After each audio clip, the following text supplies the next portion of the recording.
¡Oh, Madre Tierra!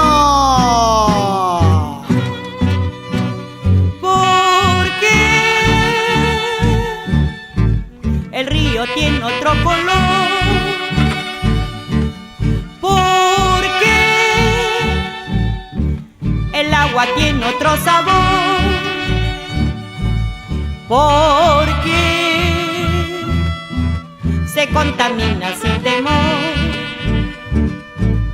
porque la vida no tiene valor. Ya no hay flor y fauna alrededor de la afligida laguna. Ya no hay agua fresca para beber en los riñosos riachuelos.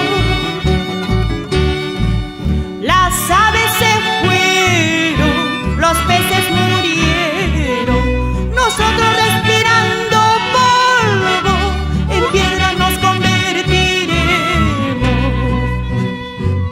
Nosotros respirando polvo, en piedra nos convertiremos.